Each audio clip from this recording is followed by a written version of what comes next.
Nama Zara Khairina kini terpahat dalam ingatan rakyat Malaysia.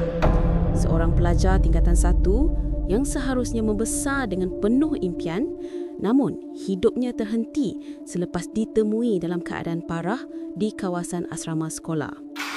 Inkuas mendedahkan kecederaan serius, patah tulang, lebam dan yang paling tragis, kecederaan otak teruk yang meragut nyawanya. Namun, di sebalik laporan rasmi, muncul suara rakyat yang berani mempersoalkan. Apakah benar semuanya sudah terjawab? Atau masih ada kejanggalan yang perlu diperjuangkan? Kiranya Zara landing ke tepi sehingga menyebabkan patah tangan dan kaki macam ini tidak akan berlaku.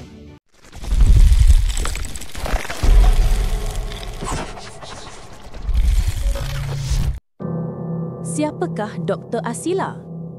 Di sinilah muncul satu nama yang menjadi sebutan. Dr. Nur Asilah binti Abdul Rahman, lebih dikenali sebagai Dr. Asila. Beliau adalah seorang pakar bios, anestesiologis, residence consultant di Andorra Women and Children Hospital, Seri Kembangan. Dengan latar belakang akademik kukuh, lulusan perubatan dari UKM dan kepakaran dalam anestesiologi dari USM, beliau bukan sekadar seorang doktor, tetapi juga seorang insan yang lantang bersuara demi keadilan. Segmen posting TikTok Dr. Asilah. Melalui akaun TikTok miliknya, Dr. Asilah memuat naik beberapa video yang kini tular. Video-video tersebut mempertikaikan dapatan hasil inkuas, khususnya mengenai kecederaan yang dialami oleh adik Zara Khairina. Beliau menyoal secara terbuka, apakah kecederaan itu benar-benar konsisten dengan jatuh dari bangunan atau ada sesuatu yang masih belum terjawab. Kiranya Zara landing ke tepi sehingga menyebabkan patah tangan dan kaki macam ini tidak akan berlaku. Kita akan landing di bahagian lutut, bukan kaki, kerana sama panjang dengan tangan sebegini.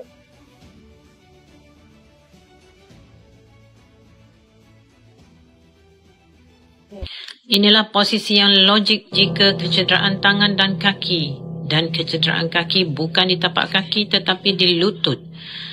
Apabila berkongsi pusat graviti tangan dan kaki, tangan tidak akan hancur dan lutut akan cedera, tetapi tiada kecederaan pada lutut Zara. Adik Zara ni bukan bola lah. Tiba-tiba adik Zara jatuh menapak kaki kiri, melenting lagi dan menapak tangan kiri, melenting lagi dan menapak buat stand dan injek kepala atas, naik lagi stand, lepas tu jatuh atas perut sehingga menyebabkan suas mata hematoma. Orang biasa pun boleh fikirlah. Mekanisme injury jatuh tak sama dengan injuries yang ada pada adik Zara. Tidak konsisten.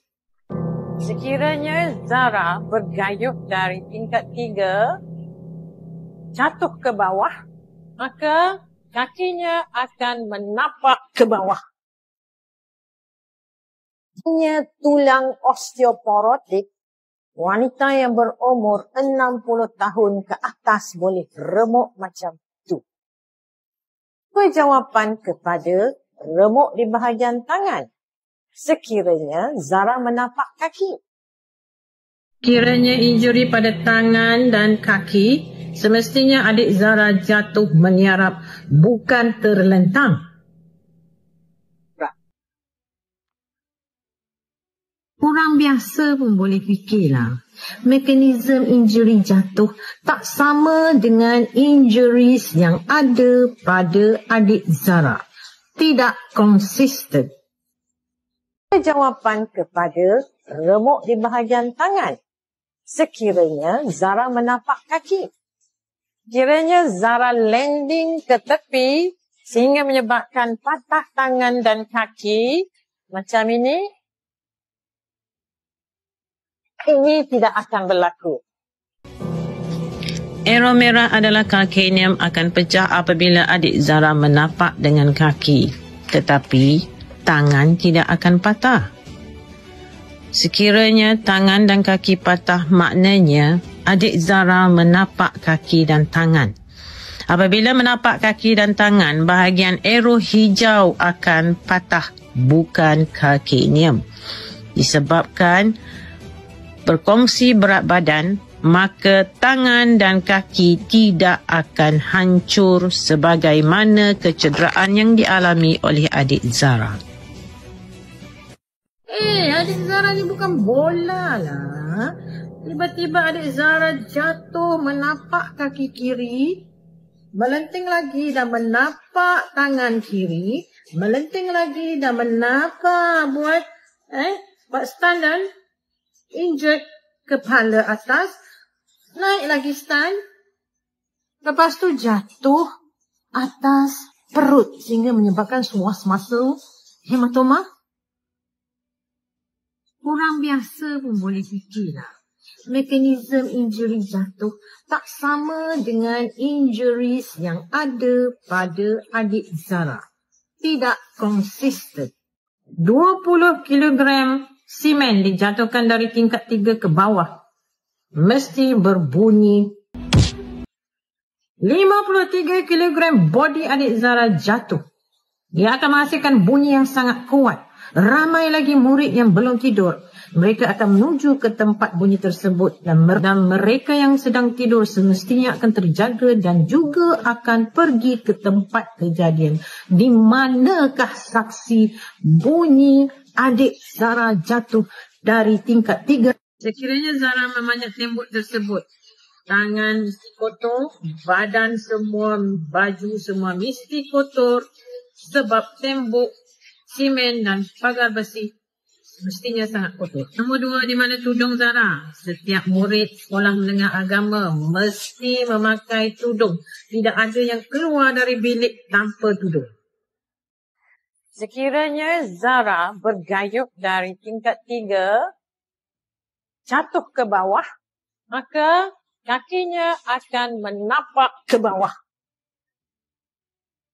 Hanya tulang osteoporotik, wanita yang berumur 60 tahun ke atas boleh remuk macam tu. Perjawapan kepada remuk di bahagian tangan. Sekiranya Zara menapak kaki, kita tak boleh diam.